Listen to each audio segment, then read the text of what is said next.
안녕하세요. 유기사역반 여러분. 잘 지내고 계시지요? 지난달에 제속 프란치스칸의 정평창보 삶, 정의, 평화, 환경에 이어 이번 달은 제속성과 세상의 복음화에 대해 공부하겠습니다. 교재 라베르나의 제8과와 10과에 해당하는 내용입니다. 시작 기도는 라베르나 83쪽, 같이 기도하겠습니다. 성부와 성자와 성령의 이름으로 아멘. 우리를 세상에 내시고 세상에서 부르시어 다시 세상으로 돌아가라고 제속 프란치스코 회로 불러주신 주님. 생명에 이르게 하고 들어가게 하는 문은 좁고 또 그 길과 지름길이 험해서 그리로 찾아들고 걸어가는 사람은 적습니다. 그리고 잠시 동안 그 길을 걷는 사람들이 좀 있다 해도 거기에 항구하는 사람들은 아주 적습니다. 라는 말씀처럼 비록 좁은 길이나 이 길이 바로 당신을 만나고 살아가는 복된 자리이기에 저를 기꺼이 당신께 봉헌하오니 당신의 은총으로만 지존하신 당신께 이르도록 항구한 믿음을 주소서. 성부와 성자와 성령의 이름으로 아멘. 네, 제8과의 제속성에 대해서 먼저 시작하겠는데요. 제속성이란 무엇일까요? 사실 우리 그리스도인의 소명은 세상을 성화하고 구원하는 것, 그것입니다. 우리 프란치스칸 정신의 제속성은 제속 프란치스칸이 하느님께로부터 받은 가장 보배로운 특권이요 축복이다 라고 말할 수 있습니다. 제속성을 지닌 우리의 사명은 세상에서 복음을 어떻게 살고 이루어 나갈 것인가 하는 것이지요. 우리는 오늘 복음적 가치들을 우리 스스로 준비하고 예수님의 유언대로 세상을 복음화하도록 세상에 파견된 교회의 사명에 제속성이 지니는 의미와 그리고 실천 과제를 되새겨보고자 합니다. 먼저 교회는 이 세상을 어떻게 바라보고 있는지 살펴보겠습니다. 하느님께서 창조하신 세상은 여러 가지 방법으로 하느님의 구원 계획에 참여하고 있습니다. 성서는 세상에 대해서 두 가지 의미를 부여하고 있지요. 하나는 인간이 죄를 짓고 에덴을 떠나 멀어져 있는 곳이고 또 하나는 하느님께서 지극히 사랑하시어 구원을 이루는 곳이다 라고 보는 거지요. 죄로 물든 세상 안에 그리스도의 현존인 교회가 존재하듯이 하느님께로부터 멀어진 세상에 하느님 나라로서의 세상이 존재한다라는 관점입니다.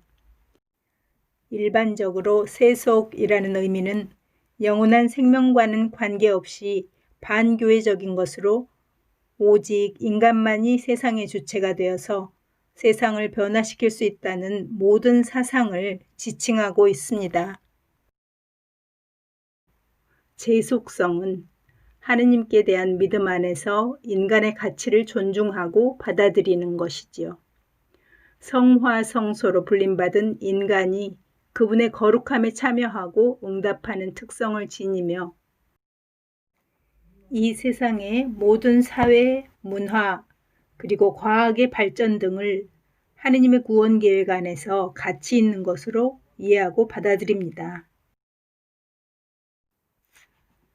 제속 프란치스칸의 본질인 제속성은 세상을 성화시켜야 할 특징을 가지고 있습니다. 세상은 제속 프란치스칸에게는 교회와 형제회와 더불어 선교의 장소입니다.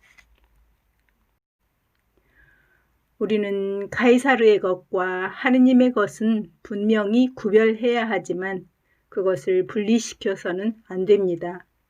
왜냐하면 교회는 하느님의 구원 계획 안에서 악에 감염되어 있는 세상에 속된 것을 거룩하게 해야 하기 때문이지요. 그럼 이번에는 성 프란치스코가 세상을 어떻게 보았는지 보겠습니다. 성 프란치스코가 본 세상을 하느님께서 현존하신 세상과 버려야 할 세상, 그리고 우리 삶의 터전인 세상으로 나누어 살펴보겠습니다. 사부님이 본 하느님께서 현존하신 세상은 피조물 안에 창조주의 표가 새겨져 있으며 그분의 사랑과 관용, 그리고 그분의 모든 특성이 들어있음을 깨달은 프란치스코에게 세상은 하느님을 드러내는 성사였지요. 그래서 세상의 아름다움과 그 아름다움을 통해서 하느님의 영광을 노래했습니다. 피조물을 형제자매라 불렀고 모든 사물이 그에게는 선 그 자체였습니다.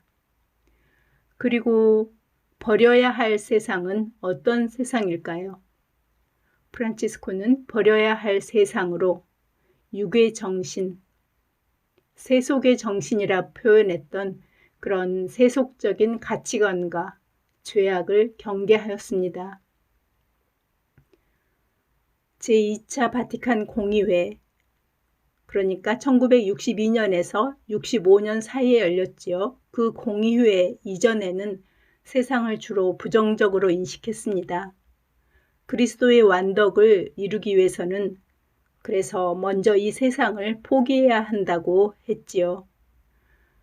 그 당시에 우리의 옛 회칙에는 우리의 제속성이나 세상의 참여를 그래서 강조하지 않았습니다. 이런 의미에서 바오로 6세 이전의 회칙에 프란치스코 3회는 평범한 평신도가 아닌 성직자나 수도자의 신분으로 분류되었습니다. 다른 단체와 일반 평신도와 구별해서 평신도 수도자처럼 여겼던 것입니다. 이것이 평신도가 세속에 살면서도 이룰 수 있는 구원의 지름길이요, 완덕의 절정이라고 생각하였기 때문입니다. 그러나 사실 세상 자체와 세상에서 나오는 죄악은 구별해야 합니다. 인간성 자체와 육신 안에 뿌리 박힌 타락된 본성을 구별해야 하지요. 제2차 바티칸 공의회가 요구하는 교시와 권고에 따라 회칙 쇄신 과정에서 우리의 신원을 제속성에 두려는 노력이 일어났습니다. 그리고 그 결과로 바오로 6세 회칙은 제2차 바티칸 공의회 정신과 창립자의 정신으로 돌아가서 우리의 신원에 대해 무엇보다도 제속 신분을 강조하고 있습니다. 우리의 회칙 제2조에서 볼 수 있지요. 이 신원의 규정으로 제속 프란치스코 회의 영성과 사도직의 형태가 나오게 되었습니다. 그리고 세 번째로 우리의 삶의 터전인 세상으로 바라본 그 세상 보겠습니다. 프란치스코는 세상으로 돌아오기 위해서 유교계 세상을 먼저 떠났습니다. 세상을 떠나기 전에는 다른 이들보다도 더 높은 세상적 욕망을 꿈꾸었지요. 세상을 떠나서 십자가의 옷을 입고 다시 세상으로 돌아왔을 때 그는 다른 이들보다 더 낮고 더 작은 세상으로 내려갔습니다. 내려가다가 나병 환자에게서 가난하시고 고통받는 그리스도를 만났고 그들에게서 형제이신 그리스도를 만났습니다. 그럼 우리는요, 제속 프란치스칸이 되는 것은 세상으로 돌아오기 위해서 세상을 떠나는 것과 같습니다. 제속 프란치스칸에게 세속은 더 이상 더럽고 도피해야 할 대상이 아니라 우리가 살아내고 성화시켜야 할 삶의 자리입니다. 제속 프란치스칸으로서 다시 세상으로 되돌아갈 때 우리가 가지고 가는 것은 바로 복음이요, 십자가요, 프란치스코의 모범입니다. 우리는 누구보다도 더 복음을 잘 실천할 수 있는 세상 가까이에 있습니다. 우리 삶의 터전이 조금씩 복음화되면 그만큼 세상을 통해서 프란치스코가 노래했던 하느님의 영광을 우리도 노래하게 될 것입니다. 그래서 이 아름다운 세상에서 생활하고 삶의 고통과 괴로움 속에서도 사랑과 평화와 행복의 증인이 될 것입니다. 제속 프란치스카는 복음의 제속성을 널리 알리는 당사자들이며 표지입니다. 사실 현재 우리 제속 프란치스카는 세상의 가치와 행위들이 우리 삶의 방향과 완전히 다르고 또 복음과 반대되는 일들을 많이 겪고 있습니다. 이런 상황에서 우리는 어떻게 행동해야 할지를 가정과 사회를 구분해서 생각해 보겠습니다. 먼저 가정 안에서. 가정은 복음화해야 하는 최우선의 장소이지요. 가정을 통해서 복음화의 기초를 다질 수 있는 제속 프란치스칸의 성소는 하느님의 특별한 은총의 성소입니다. 가정 생활은 제속성의 복됨과 기쁨을 드러내는 가장 첫 번째 장소입니다. 그러므로 우리는 그에 걸맞게 생활해야 합니다. 형제회는 가정 영성, 부부 영성에 도움이 되는 길을 모색해야 하고 가정 보호, 생명 존중, 그리고 신의의 가치를 기르는 일들에 협력해야 합니다. 두 번째로 정의롭고 형제적인 사회를 위해서 우리는 어떻게 해야 할까요? 우리는 창조사업의 한 형태로 문명사회 건설에 참여하고 인간의 존엄성과 공동 책임 의식과 사랑을 가진 형제애로 세상에 존재합니다.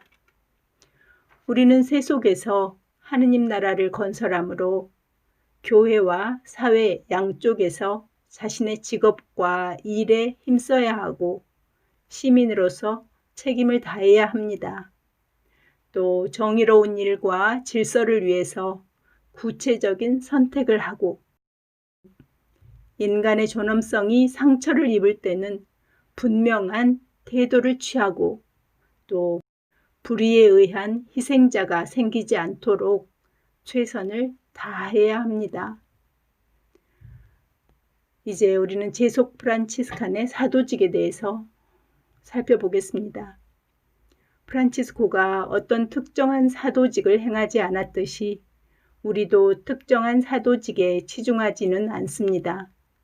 하느님 창조 사업을 계속하는 모든 일이 우리의 사도직인 것입니다. 우리는 무엇보다도 지금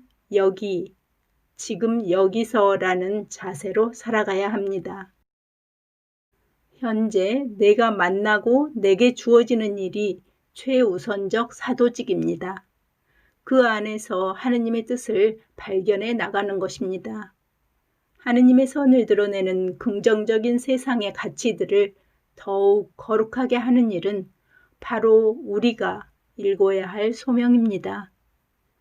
우리는 어떤 처지에서도 세상을 희망적 그리고 낙관적으로 바라보면서 세상 사람들이 보다 향상된 삶을 살 수 있도록 믿고 기대하고 노력하는 것입니다.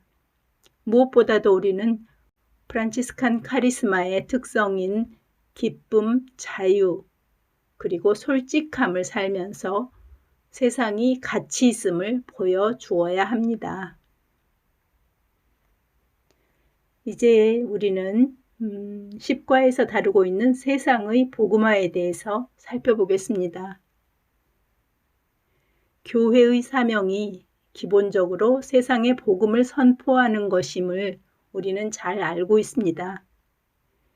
교회가 복음을 선포한다는 것은 하느님의 말씀과 구원 계획에 상반되는 인간 사회의 여러 면 등에 복음의 힘으로 영향을 미쳐서 그것들을 역전시키고 또 바로 잡는 데 있다고 하겠습니다. 모든 계층의 사람들에게 구원을 선포하는 것은 예수 그리스도의 사명이며 동시에 우리 프란치스칸의 사명입니다. 우리 사부 성 프란치스코는 자신의 하느님 체험을 통해서 하느님의 사람이 되었고 성 다미아노 성당에서 무너져가는 나의 집을 고치라는 하느님의 소명을 받고 복음적인 삶으로 설교와 선교로 교회의 쇄신과 건설에 일생을 바쳤습니다.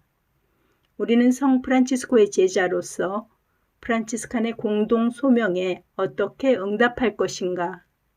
또 프란치스코가 지녔던 선교에 대한 의지를 생각하면서 제속 프란치스칸의 복음화가 현대에 어떻게 적용되어야 하는지 살펴보겠습니다. 이제 우리는 우리 사부 성 프란치스코의 선교에 대한 열망과 그의 선교 방법에 대해 살펴보겠습니다.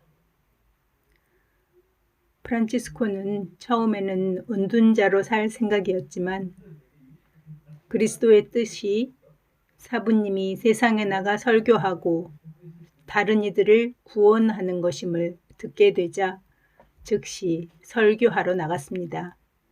또 작은 형제들의 말과 행동으로 주님을 증거해야 한다는 정체성을 얘기하면서 자신들의 복음 선포라는 시대를 초월하는 보편적인 사명에 대해서 가르쳤습니다. 그는 선교에 대한 열망으로 1211년에는 시리아 선교를, 1212년에는 동방 선교를, 1213년에는 모로코 선교를 계획하고 떠났지만 폭풍을 만났거나 병을 얻어서 성공하지 못하고 돌아왔습니다. 그의 선교 열정은 순교를 향한 열망으로 나타났습니다. 마침내 십자군 전쟁이 벌어지고 있는 이집트의 다미에타로 가게 되었고 술탄 멜렉 엘 카멜을 만나고 십자군 전쟁의 평화로운 해결을 위해 노력하지만 해결에는 실패합니다.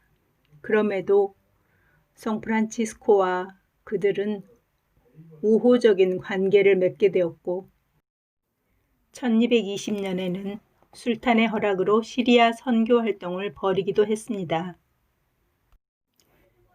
이때 예루살렘 성지에 작은 형제회가 살게 되었고 오늘에 이르게 되었습니다. 그럼 프란치스코는 어떤 선교 방법을 가지고 있었을까요? 우리는 그의 선교에 대한 지침을 1221년 작성한 회칙 16장에서 볼 수 있습니다. 선교하는 방법으로는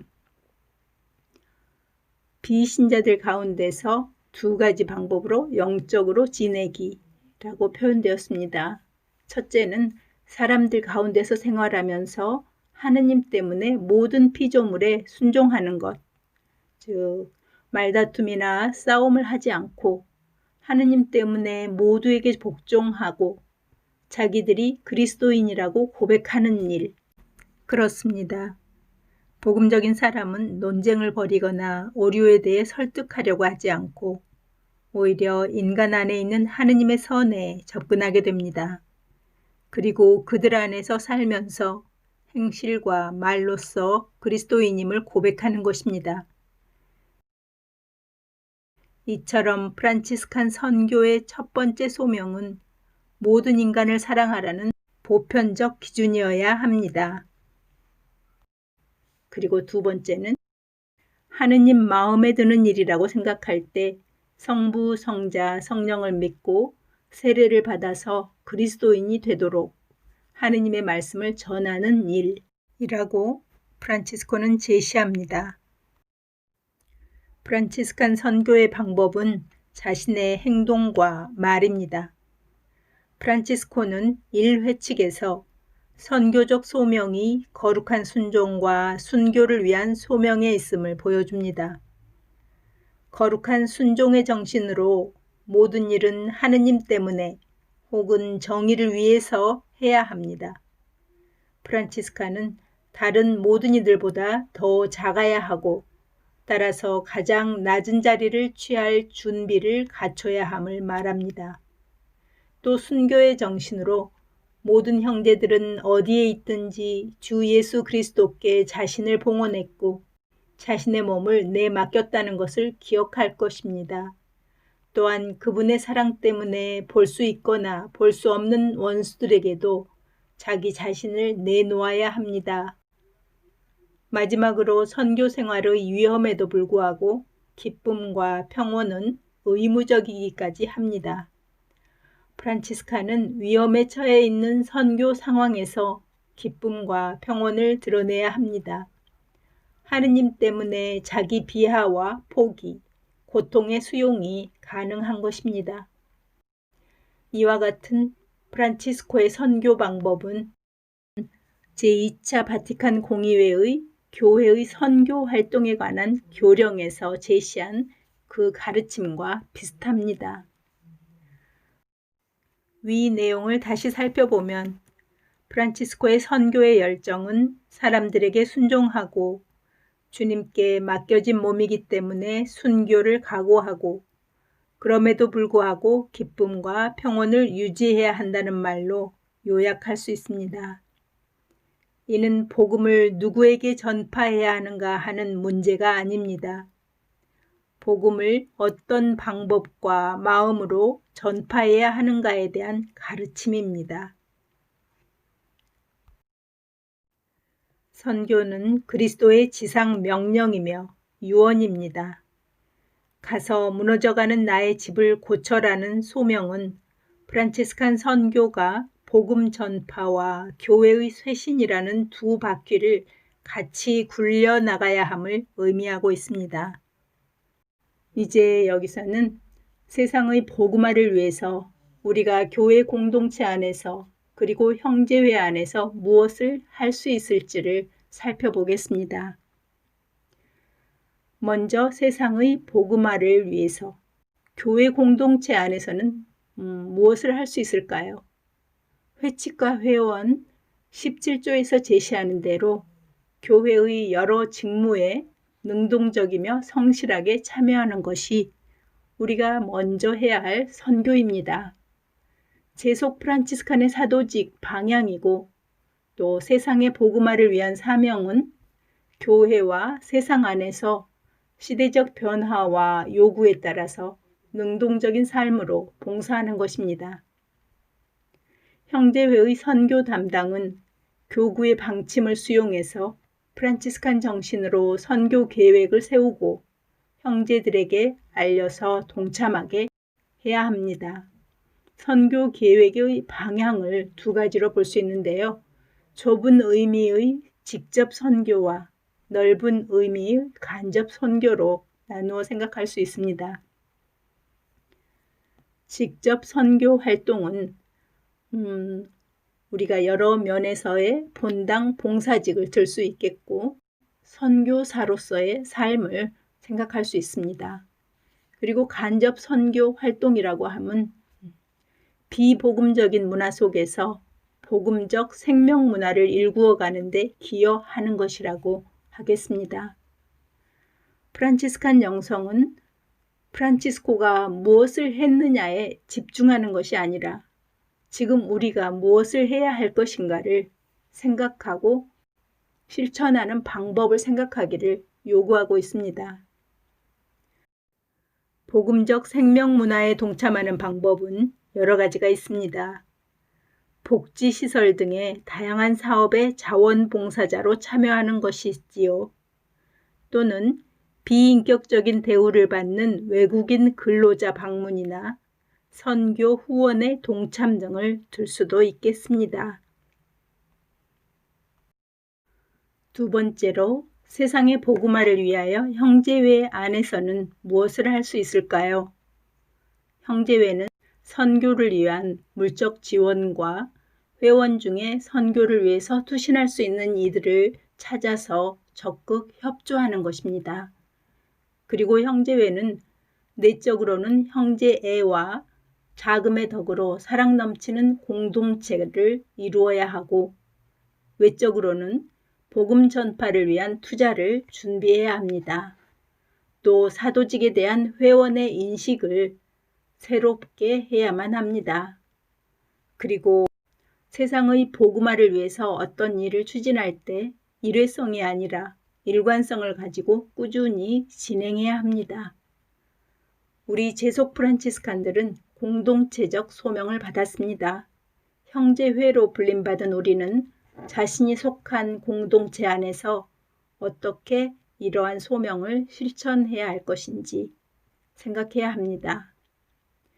형제회 안에서의 선교는 간접 선교의 모습, 즉 복지대상 회원을 방문하기, 별도 관리자, 환자 회원, 그리고 지원자 모집, 쉬는 회원 방문 등 여러 가지 있겠지요. 좀 더 적극적인 방법을 취한다면 지속적으로 사도직 실천을 이끌어야 합니다. 예를 들면 각 지역에 널리 활동하고 있는 프란치스칸 가족과 함께 하면서 복음적 생명 문화에 동참하는 선교를 할 수도 있습니다. 형제 회원은 프란치스칸 사도직 안내를 참조하여 스스로 찾아 나서도록 해야 합니다. 또 제속 프란치스칸 선교사의 발굴과 선교 사업을 위한 후원 등을 통해서 복음화에 동참해야 하겠습니다. 오늘 우리는 제속성과 제속 프란치스칸의 세상의 복음화에 대해서 살펴보았습니다. 생활과 말로 그리스도를 전하고 어떤 난관에서도 평화와 기쁨을 잃지 않는 제속 프란치스칸으로서 복음화에 헌신하는 것은 마땅히 해야 하는 사명입니다. 이제 직접 사도직에 참여하도록 합시다. 그리고 나를 어느 곳으로 부르시고 계신지 그 뜻을 헤아려 곧바로 실천에 옮기는 적극적인 자세가 필요하겠습니다. 우리를 기다리는 손길은 바로 주님의 기다림이요 만남이 될 것입니다. 오늘 수고하셨고요. 마침 기도로 라베르나 112쪽 함께 기도하겠습니다. 성부와 성자와 성령의 이름으로 아멘. 이 세상에 복음을 주시고 모든 이들이 복음 안에 살기를 원하시는 하느님, 우리가 맛들이고 체험한 기쁜 소식을 다른 이들에게 전하는데 주저하지 않게 용기를 주소서. 당신만이 참된 삶과 생명이라는 것을 기쁘게 전할 수 있도록 용기를 주소서. 우리가 생활과 말로써 이 세상에 당신을 알리는 증거자가 되게 하소서. 영광이 성부와 성자와 성령께 처음과 같이 이제와 항상 영원히 아멘. 성부와 성자와 성령의 이름으로 아멘.